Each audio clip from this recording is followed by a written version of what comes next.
Testing. Mr. Chairman and members of the committee, thank you very much for the opportunity to testify here today. Also, I'd like to express my appreciation for the patience of the members on the committee and Senator Coons while obtaining a copy of my written testimony. I'd like to start with a visual aid. This is the Homeland Security Advisory Council Countering Violent Extremism Subcommittee Interim Report for 2016. My colleague referred to it earlier as suggesting that we should refrain from using words like Ummah or Jihad or Sharia. I would like to also show you another visual aid, and this is what is called the Words Matter memo that was published in January of 2008. And my story today is going to be what happened between these two documents, these two touchstone documents, 2008 and 2016, because it was during that period of time that what we know now as the Countering Violent Extremism policy came to be. And one of the expressions of that policy is what we heard all about in the media in a few days after the Orlando shootings, that Attorney General Lynch was going to release partial transcript of Orlando 911 calls with all references to Islamic terrorism removed.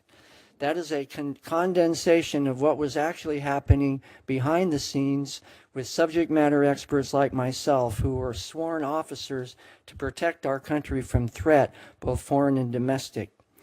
Between these two dates, 2008 and 2016, came what I call the first great purge, when I was ordered by the Department of Homeland Security headquarters to modify, a euphemism, removing all linking information out of approximately 820 text subject records in our law enforcement system that almost exclusively had to do with Muslim Brotherhood Network here in the United States.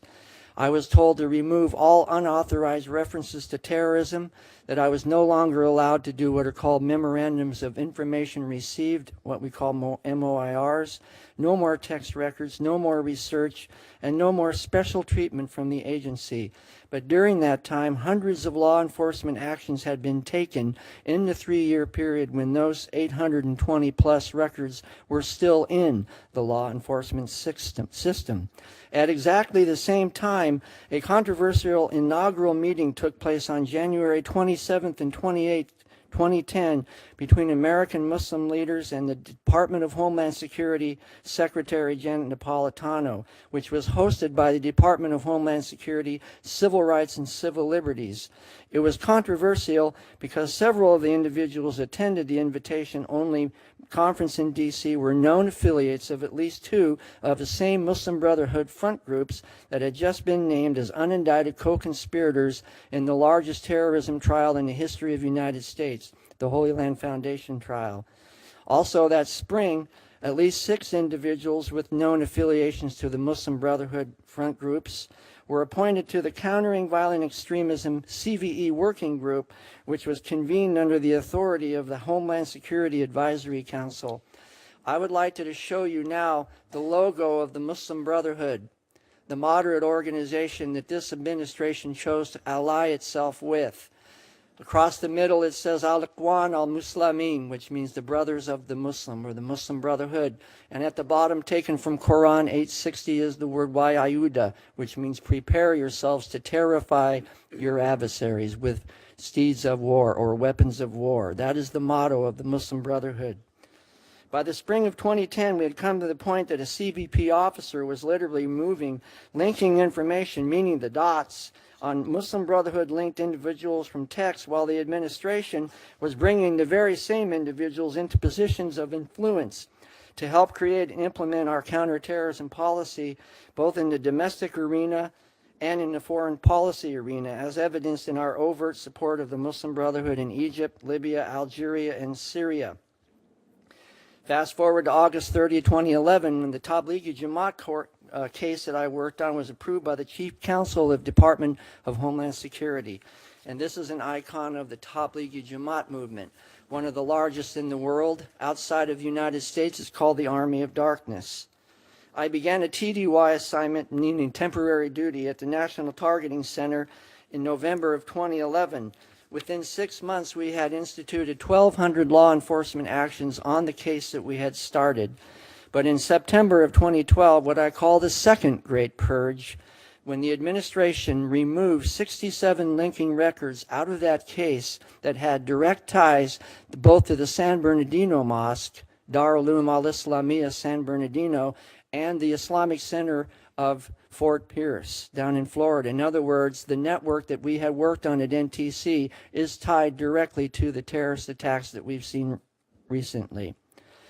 At the end of my career, I was relieved of my service weapon. All access to text was cut off and suspended. My secret clearance was revoked, and I was sequestered for 11 months while the results of 3 simultaneous investigations from 3 different branches of the government were concluded.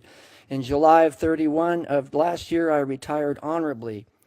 In conclusion, the threat of Islamic terrorism does not just come from a network of armed organizations such as Hamas and ISIS who are operating over there somewhere in the Middle East.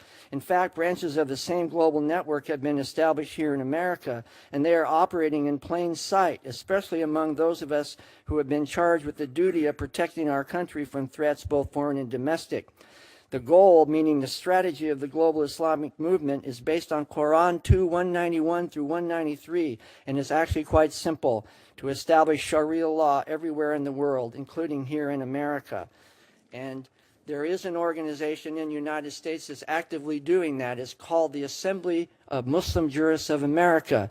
Very benign-sounding name, but in Arabic is Majama Fuqaha al-Sharia bi-Amrikiya, the group of lawyers implementing Sharia law in the United States, which is unconstitutional. The threat that we face today that continues growing despite the willful blindness of those who insist on pretending otherwise are not the tactical methods of violent extremism, terrorism, or even operative verbs such as jihad, but rather the historical and universally recognized Islamic strategic goal of implementing Sharia law everywhere in the world so that no other form of government, including the United States Constitution, is able to oppose its influence over the lives of those who must either submit to its authority, become second-class dhimmi citizens, or perish. Thank you very much for your attention. Thank you, Mr. Haney. Mr. Cohen. Thank you, Senator Cruz. It's good to see you again.